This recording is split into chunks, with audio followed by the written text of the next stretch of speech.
Bueno, pues muchísimas gracias por venir a todos. Comenzamos este año 2023 los seminarios del programa de deterioro neurológico con Constanza San Martín. Es un estudio que, bueno, lo que pretende el programa es interaccionar unos grupos con otros, clínicos básicos, y hacer objetivos en concreto. Y es lo que hemos hecho con la doctora Constanza San Martín. Os va a presentar hoy pues, el estudio que hicimos de desempeño cognitivo y motor en personas con cirrosis hepática y encefalopatía hepática menuda. Muchísimas gracias. Gracias, Carolina. Buenas tardes a todos. Mi nombre es Constanza San Martín, soy doctora en fisioterapia, soy investigadora en CLIVA, trabajo en el grupo de autonomía personal, dependencia y trastorno mental grave y soy profesora asociada del departamento de fisioterapia. Os voy a presentar este trabajo, que es una parte inicial de una investigación que hemos diseñado en colaboración con el grupo de deterioro neurológico. Aquí hemos participado muchísimos investigadores, no solo médicos, sino que también pues, fisioterapeutas, psicólogos, neuropsicólogos y psiquiatras. Un poco comentaros que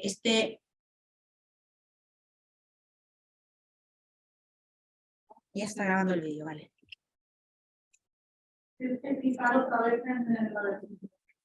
Vale, comentaros que un pequeño disclaimer: esta colaboración como tal no está sujeta a ningún tipo de financiación, no hay ninguna compensación económica por la colaboración que hemos hecho y es entre ambos grupos dirigidos por la doctora Carmina Montoliu y el doctor Rafael Tavares.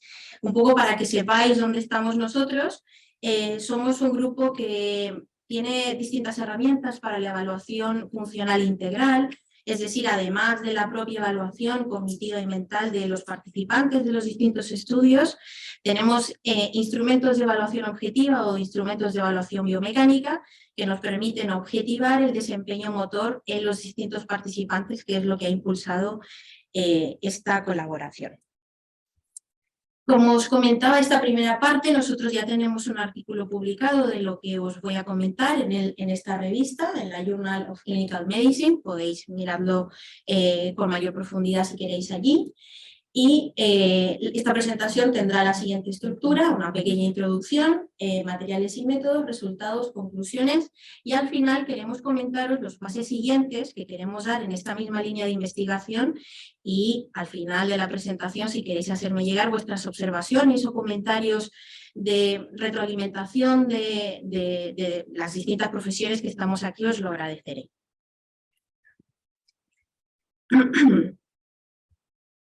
Bien, una de las complicaciones, como ya sabéis, más serias de las cirrosis hepáticas es la encefalopatía hepática, que se considera pérdida de la función cerebral. Esto porque ocurre por un aumento del amonio en sangre principalmente, ya que no puede ser metabolizado por el hígado debido a la cirrosis hepática y que produce una serie de cadenas inflamatorias que terminan afectando el sistema nervioso central.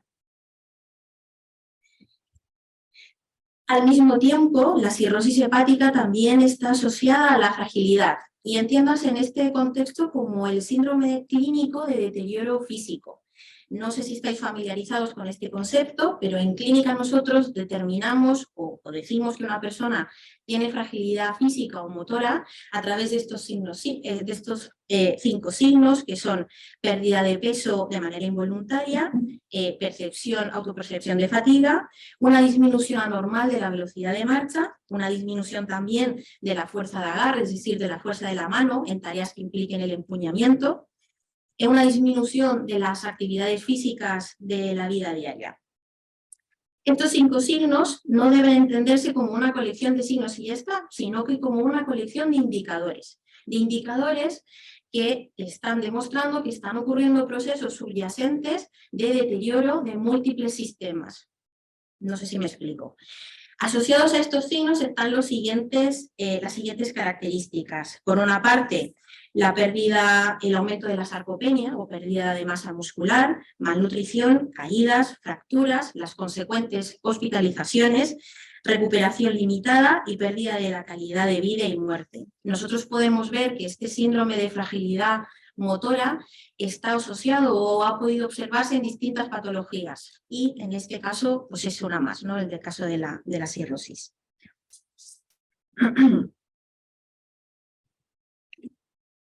He querido marcar estos dos signos en rojo para que veáis que la evaluación de estos 5 signos, en este caso de estos dos, pues es un poco diferente a lo que podríamos pesquisar rápidamente en una entrevista clínica con un médico, ¿vale? Bien, a su vez, al principio hemos dicho que una de las consecuencias más severas era la encefalopatía hepática. Nosotros podemos encontrar, vosotros sois los expertos en esto, una fase preclínica que es la encefalopatía hepática mínima, que se define como una serie de deterioros cognitivos leves a moderados, pero que pueden ser pesquisados a través de instrumentos psicométricos, a través de baterías de evaluación cognitiva. Se ha demostrado también que la aparición de esta fase preclínica desencadena la aparición de signos de fragilidad, ¿vale? Aun cuando los pacientes no tienen la encefalopatía hepática como tal. Es por esto que han habido distintos intentos, o en la bibliografía se ha intentado definir perfiles tanto cognitivos como motores de los pacientes que están en esta fase preclínica. Un ejemplo de esto es este estudio del 2018 de Ney y colaboradores, en donde lograron determinar una puntuación compuesta entre la Montreal Cognitive Assessment Test y la Clinical Frailty Scale para predecir hospitalizaciones de pacientes con encefalopatía hepática a los 6 meses. Vale, ¿qué ocurre o qué limitaciones podemos encontrar con estos perfiles o con estos estudios que intentan definir perfiles a través de instrumentos como escalas de valoración? La primera limitación, o la más importante, es que estos estudios que utilizan este tipo de instrumentos son finalmente instrumentos subjetivos, ya que están sujetos a la interpretación del evaluador. El evaluador está pasando un test en donde él debe elegir qué puntuación dar, y también están sujetos a la percepción de lo que te está diciendo el participante o el paciente, que ya tiene o ya presenta cierto deterioro cognitivo. Otra desventaja también es la limitada sensibilidad al cambio. ¿Qué quiere decir esto? Que distintos o pequeños cambios en el desempeño, ya sea para mejor o para peor, pues las escalas de valoración tradicionales subjetivas de psicométricos no son tan buenas para detectarlos. Esto también provoca un elevado efecto techo de este tipo de instrumentos. Esto quiere decir que las puntuaciones de los participantes que se evalúan terminan concentrándose en el límite superior del instrumento que estás utilizando, porque en el fondo es difícil pesquisar en fases tempranas cuando todos tienen buena funcionalidad. No sé si me explico. Por el contrario, una gran ventaja es que no requieren equipamiento, no tienen ningún coste, lo puedes pasar en clínica rápidamente.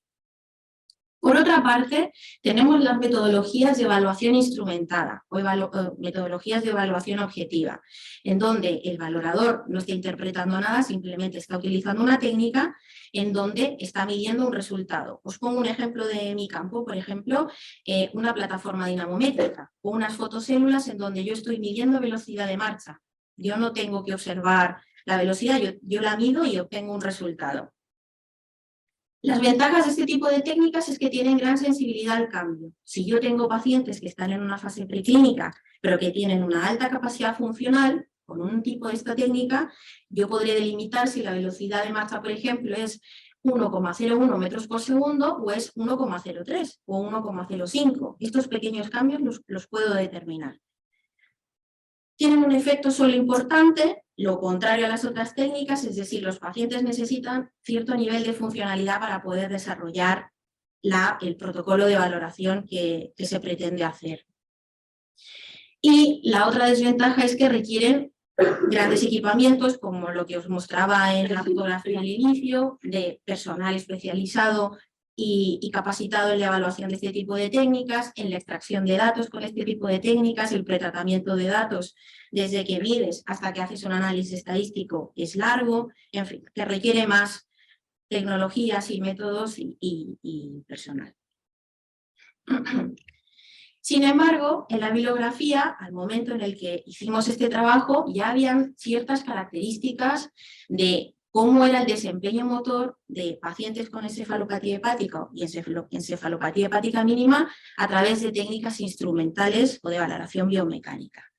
Una de ellas describía que en cuanto a la cinemática de la escritura, con cinemática me refiero al movimiento durante la escritura, aceleraciones, desaceleraciones, ángulos, velocidad, armonía del movimiento, en fin, variables de cinemática, se determinó objetivamente que las personas con encefalopatía hepática son más lentas y tienen menos coordinación que participantes controles sin enfermedad.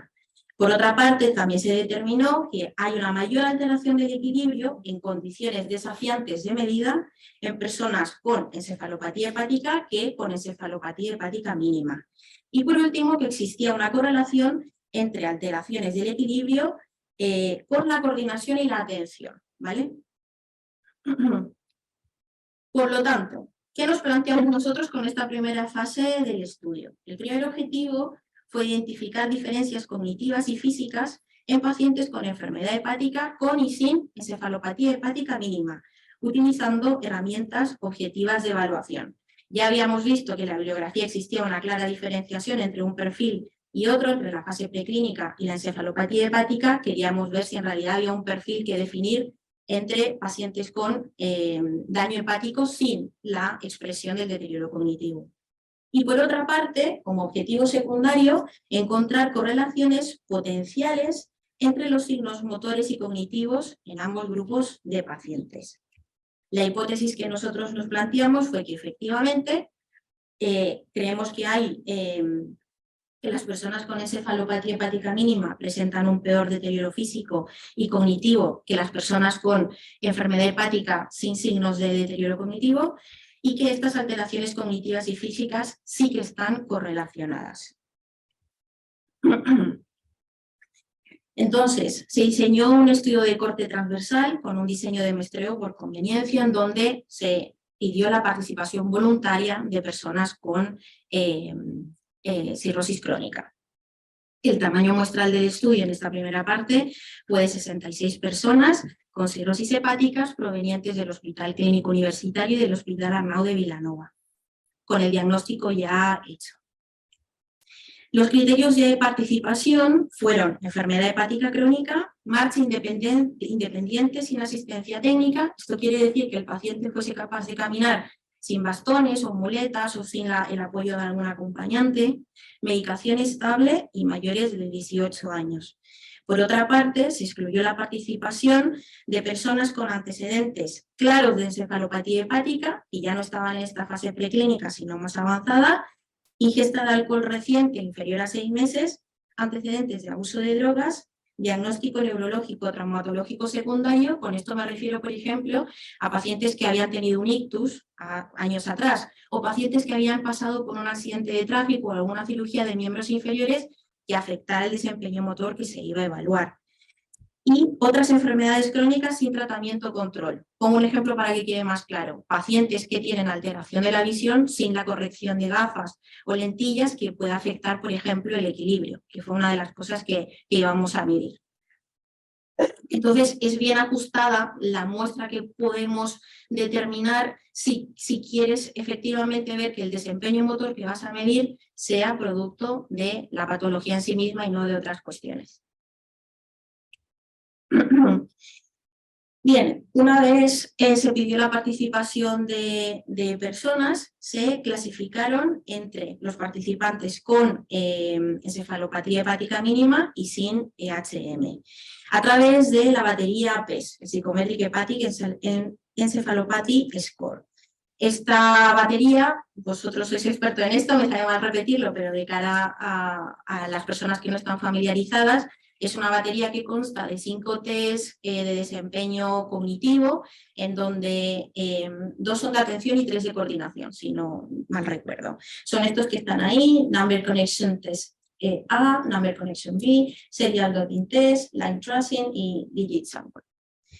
Se ajustaron las evaluaciones, los resultados por edad y nivel educacional con las tablas de normativas españolas, y se determinó que inferior o igual a menos 4 puntos eran participantes con encefalopatía hepática mínima, de los cuales 28 personas estaban en esta fase preclínica y 38 no tenían ningún tipo de deterioro. Se obtuvo firma de consentimiento de todos los participantes, también se obtuvo la aprobación de los comités éticos y de investigación de ambos hospitales participantes, con las fechas y códigos que veis en la pantalla. ¿Cuál fue el procedimiento entonces con los pacientes? Primero se realiza una primera entrevista, después del reclutamiento, una entrevista clínica, en donde además de evaluar los criterios de participación y firmar consentimientos, se evaluaron características propias de la cirrosis. También luego, como segundo punto, se clasificó según la batería PES, y luego en una única cita en nuestro laboratorio aquí en la Facultad de Medicina se realizó una evaluación antropométrica, una evaluación psicológica cognitiva y una evaluación biomecánica. En biomecánica o en el desempeño motor, las características antropométricas son importantes. Os pongo un ejemplo: la altura o la longitud de miembros inferiores va a determinar, por ejemplo, que un paciente camine con más o menos velocidad. Entonces, debíamos contrastar que no existían diferencias antropométricas antes de ponernos a comparar los grupos. ¿Qué características cognitivas se evaluaron? Veis en la tabla los test que se utilizaron y el dominio cognitivo evaluado. Al lado de cada test veis un numerito entre paréntesis que indica el número de variables que se extrajo de ese test. Por ejemplo, se pasó primero el Mini-Mental, este screening cognitivo, en donde solamente obtuvimos como variable 1 la puntuación final del Mini-Mental. Sin embargo, en el test de fluidez verbal, este test tiene 2 apartados, que es una parte semántica y otra parte fonética, con lo cual de los dominios verbales se evaluaron 2 variables, fonética y semántica, y así con el resto de test cognitivos que veis en pantalla. El test TABEC se sacaron 9 variables de este test, ahora os lo mostraré, que en global evalúa aprendizaje y memoria. Inteligencia se evalúa a través del test WAIS, que obtuvimos solamente una variable, que era la puntuación final. En los dominios de depresión y ansiedad se evaluaron a través de los test del Hamilton Rating Scale. Hay un Hamilton para ansiedad y otro para depresión, 2 variables. Y luego el funcionamiento psicológico se evalúa a través del test FAS, que como sabéis tiene varios dominios y se obtuvo una variable de cada uno de los dominios. Os lo digo para que luego se puedan comprender bien los resultados, porque tienen muchas variables. Por ejemplo, en el test el FAS que veis a vuestra derecha, veis los dominios de autonomía, funcionamiento laboral, funcionamiento cognitivo, finanzas, relaciones interpersonales y ocio. Y de cada puntuación de cada constructo obtuvimos una variable. En el test TABEC lo mismo, se miden memoria inmediata y aprendizaje, y les fuimos poniendo un acrónimo a cada uno de los dominios. Memoria inmediata, memoria a corto plazo guiado, memoria a corto plazo global, memoria a largo plazo guiado, largo plazo global, y luego uno de reconocimiento. La parte motora. La parte motora, se utilizaron herramientas instrumentales de evaluación biomecánica en estas 4 áreas. La primera fue la marcha. La marcha se evaluó con unas plataformas dinamométricas que lo que hacen es medir las fuerzas de reacción del suelo cuando tú pisas sobre la plataforma. Este protocolo lo hicimos con los participantes sin calzado para que la amortiguación de cada calzado no perturbara las curvas de fuerza que íbamos a obtener, en un pasillo de 10 metros y a velocidad confortable. Este es como el parámetro estándar de la evaluación de la marcha, la velocidad espontánea de cada uno de los participantes. El equilibrio también se evalúa sobre una plataforma de fuerzas. Lo que hace esta plataforma es obtener o calcular la fuerza de la proyección del centro de presiones que hace el sujeto, está de pie en una posición estándar, que es la posición de Romberg, el peso del sujeto sobre la plataforma permite calcular esa fuerza contraria, que es la proyección del centro de presiones, para medir las oscilaciones que tiene ese vector de fuerza cuando estás sometido a distintas modalidades de equilibrio. En esta parte de equilibrio, esta posición de Romberg se evaluaron en distintos test de Romberg. A modo de complejizar o de hacer más difícil la mantención del equilibrio. El primero es, como lo veis en la imagen de la izquierda, sobre la plataforma descalzo, con ojos abiertos, están todos los sistemas del equilibrio controlando la postura, luego con ojos cerrados, bloqueando la vista, luego con ojos abiertos, con una goma espuma bajo los pies a modo de perturbar la propiocepción, y luego con una goma espuma con ojos cerrados, a modo de que solamente se mantuviese el equilibrio a partir del sistema vestibular. En la fuerza de la mano se utilizó un dinamómetro electrónico en donde se evaluaron 3 gestos funcionales que utilizamos en el día a día: el empuñamiento, la pinza lateral y la pinza término digital o digital.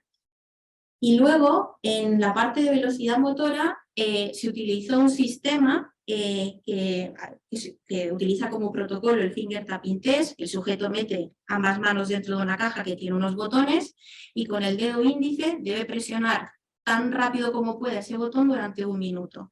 Se evalúa el desempeño de la mano derecha por sí sola, luego la mano izquierda y luego ambas a la vez. Aquí tenemos las variables que se extrajeron, las principales, porque de cada técnica de medida podemos extraer muchísimas variables, porque hay muchísimos datos a analizar, pero estas son las principales. En la marcha se extrajo la velocidad, el tiempo de apoyo. Para los que no estáis familiarizados con el ciclo de la marcha, nosotros cuando damos el paso, pasamos un tiempo con el pie en el suelo y luego con el pie oscilando para volver a dar el siguiente paso. El tiempo de apoyo hace referencia a esta primera fase. Y luego distintos hitos de fuerza de reacción que hacen referencia al frenado, cuando apoyamos el talón, la propulsión, cuando vamos a despegar los dedos, el despegue y la oscilación. Me refiero con esto a hitos de las curvas de fuerza de reacción del suelo. Nosotros pisamos, hay una fuerza contraída del suelo que se puede desglosar en 3 ejes, un eje vertical, antero-posterior y medio lateral. Los hitos de estas curvas nos dicen distintas cosas del ciclo de la marcha, es lo que nosotros trajimos en esas variables. Luego de la evaluación del equilibrio obtuvimos el ángulo de desplazamiento del centro de presiones, el desplazamiento total del centro de presiones, el desplazamiento antero-posterior y medio lateral y el área barrida. ¿Con esto a qué me refiero? Me refiero a que cuando el sujeto está haciendo la prueba de equilibrio, que dura 30 segundos, esa proyección del centro de presiones deja un recorrido en la plataforma. Esa fuerza se está moviendo. Cuando estamos quietos con los ojos abiertos, nunca estamos realmente quietos. Hay microoscilaciones que no somos capaces de recibir, pero la plataforma sí. Ese barrido, toda esa trayectoria que deja esa fuerza, se puede ilustrar a través de la figura que veis a vuestra derecha, y habla del movimiento, como os decía, del centro de presiones, ¿vale? Que esas fueron las variables relacionadas al equilibrio. En cuanto a la fuerza de la mano, se extrajo la fuerza de empuñamiento derecha e izquierda, fuerza de la pinza lateral, fuerza de la pinza distal, hace referencia a la fuerza máxima realizado en 3 intentos. Se evaluó también el coeficiente de variación de las medidas de fuerza, es decir, lo homogéneo que era cada participante en todas sus repeticiones. Se ha documentado que en distintas patologías en donde hay implicación del sistema motor o del sistema nervioso, realizamos o nos movemos de manera muy heterogénea, lo que da paso a distintos tipos de fallo. Y también se evaluó el índice de diferencia entre mano derecha e izquierda. Y por último, de la velocidad motora, simplemente se extrajo pues, la cantidad de pulsaciones que hacían con cada una de las manos durante el finger tapping test. ¿Cómo se realizó el análisis estadístico? Utilizamos el programa SPSS versión 24. Primero comprobamos que no hubiesen diferencias significativas entre los grupos en cuanto a sus características sociodemográficas, por lo que ya he comentado.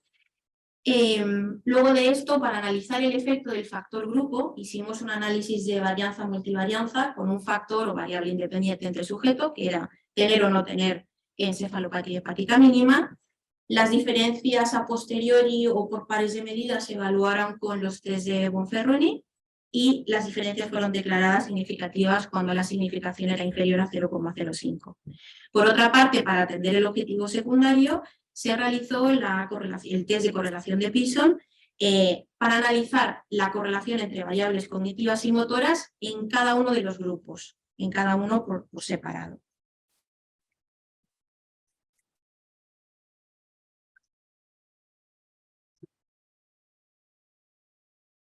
Bien, en esta primera tabla vemos las diferencias de los datos sociodemográficos. A vuestra derecha veis al grupo sin EHM y a la izquierda el grupo con encefalopatía hepática mínima. La última columna indica los valores de significación. Veis que no hay diferencias ni en la edad, ni en el peso, ni en la altura, ni en el índice de masa corporal, ni tampoco en el género, el que se evalúa a través del test de Chi cuadrado. Por mencionarlo, la edad de los participantes fue bastante similar, una media entre 61 y 63 años, y la participación de hombres y mujeres en el grupo sin encefalopatía hepática mínima fue de 30 hombres, 8 mujeres, y en el otro grupo de 21 y 7, respectivamente. Aquí vemos ya las tablas con el efecto del factor grupo. Podemos ver otra vez a la derecha de la tabla los valores de la significación exactos y luego están en azul o remarcados las variables en donde sí se encontraron diferencias significativas entre los grupos. En las variables cognitivas vemos que hay diferencias significativas en el screening cognitivo general, en el Mini-Mental, en las dos variables extraídas de fluidez verbal, en la fluidez verbal total, en los apartados del test TABEC A, B, que hacen relación a la memoria inmediata, luego en el TABEC que hace relación a la memoria a largo plazo de ejecución libre y luego en el constructo del TABEC de reconocimiento. También en las variables cognitivas se encontraron diferencias en el test de inteligencia, en el WAIS, y en el test de funcionamiento psicológico en los apartados de autonomía y en el funcionamiento cognitivo. Aquí podemos ver las diferencias entre los grupos de los distintos dominios físicos. En la marcha vemos que hay diferencias en la velocidad, en el tiempo de apoyo era algo de esperar, y en la fuerza de propulsión y despegue, lo que nos prepara en la fase previa a la oscilación. En cuanto al equilibrio, encontramos diferencias entre los grupos solamente en la condición de equilibrio de más exigencia, es decir, ojos cerrados con una goma espuma bajo los pies, perturbando el sistema visual y propioceptivo. Aquí encontramos diferencias en las variables que veis remarcadas en azul, ángulo de desplazamiento del centro de presiones, en el área barrida, es decir, toda el área de lo que se movió el sujeto, en el desplazamiento medio lateral y antero-posterior. Con respecto a la fuerza de la mano, solamente encontramos diferencias entre los grupos en el empuñamiento de la mano dominante, en la mayoría de casos, en la mano derecha, y en los de la pinza lateral. Nosotros hacemos una pinza lateral, por ejemplo, cuando cogemos la llave de casa, ¿vale? Porque lo tengáis en cuenta. Y, por último, en la velocidad motora, en todas las variables de velocidad, ¿vale? En todas las variables de velocidad, los pacientes sin encefalopatía hepática mínima eran más rápidos que los pacientes estando en la fase preclínica. En cuanto al segundo objetivo, ¿cuáles fueron los resultados de las correlaciones?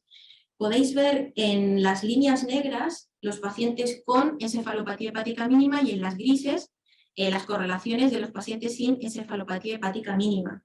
Abajo tenéis los test cognitivos que se correlacionan con cada una de las variables que podéis ver en el eje Y, ¿vale? Entonces, en este caso, la velocidad de marcha se correlaciona con el TABEC de la memoria a largo plazo, los dos test de fluidez verbal y el test de inteligencia en las personas que tienen encefalopatía hepática mínima. En el otro grupo no se observaron correlaciones, más que nada solamente en el test de fluidez verbal fonética en relación con la velocidad de la marcha. Es decir, en un grupo tenemos correlaciones muy claras, en el otro no. Con respecto al equilibrio, la variable de desplazamiento total del centro de presiones se correlacionó solamente en el grupo con encefalopatía hepática mínima con los test de funcionamiento, tanto en el dominio laboral como en el total del test. En cuanto a mano, vemos que se correlacionó el coeficiente de variación de la pinza lateral derecha en los pacientes que tienen encefalopatía hepática con los test Hamilton de depresión y ansiedad. En cuanto a la velocidad manual bilateral, solamente con el dominio de funcionalidad de finanzas. Y en la velocidad manual bilateral izquierda con los test TABEC de memoria, con los dominios del TABEC de memoria. ¿Qué conclusiones obtenemos de esto? Primero, que los participantes con encefalopatía hepática mínima tienen un peor funcionamiento en las subescalas de autonomía, cognición, peor memoria y aprendizaje verbal, peor fluidez verbal, peor inteligencia premórbida referida a vocabulario y en general peor desempeño cognitivo que los participantes con enfermedad hepática sin encefalopatía hepática mínima. Los participantes con encefalopatía hepática mínima caminan más lento, realizan un mayor tiempo de apoyo, tienen fuerzas previas a la fase de oscilación menores durante la marcha, son más variables en el desempeño de fuerza de la mano y son más lentos realizando una tarea motora manual que los participantes sin deterioro cognitivo. Y por último, que en el grupo de participantes con encefalopatía hepática mínima sí existe una correlación de las variables cognitivas y motoras que no se observa en los pacientes sin encefalopatía hepática mínima, pero con una enfermedad hepática crónica. Estas son las referencias principales y antes de acabar me gustaría comentar cuáles son los pasos siguientes o el paso siguiente que queremos hacer. Al mismo tiempo, en el mismo espacio temporal que se midieron las medidas cognitivas y biomecánicas, se extrajo también muestras sanguíneas de los participantes, por lo que el siguiente paso que queremos dar es analizar si los marcadores biológicos están relacionados con la fase preclínica de la encefalopatía hepática, pueden ser correlacionados e incluso predichos por variables no invasivas, como son las medidas cognitivas y el desempeño motor a través de pruebas objetivas. Como os decía, se extrajeron muestras sanguíneas en el mismo espacio temporal, ya han sido analizadas, ¿no? Vamos a dar ese segundo paso dentro de nada. Y son una serie de marcadores que tienen relación pues eso, con la inflamación. Entonces, en esta siguiente fase queremos establecer o describir más bien la relación entre estos marcadores biológicos y estas medidas no invasivas. Y quedan muchas preguntas en el aire que responder. La primera ¿es posible predecir factores inflamatorios de un perfil cognitivo-motor? Con medidas objetivas me refiero, con la que cuentes con cambios de pequeña magnitud. Y voy más allá. ¿La intervención fisioterapéutica puede tener efectividad sobre el desempeño cognitivo en estos pacientes y sobre los indicadores inflamatorios? No lo sabemos. ¿O cómo influye la intervención del circuito de fragilidad en la encefalopatía hepática? ¿O cuáles son los alcances de las intervenciones neurocognitivas en este tipo de pacientes? En otras patologías sí que se ha demostrado que cuando tú tratas una cosa, mejoras los otros dos dominios, cognitivo y motor, y viceversa.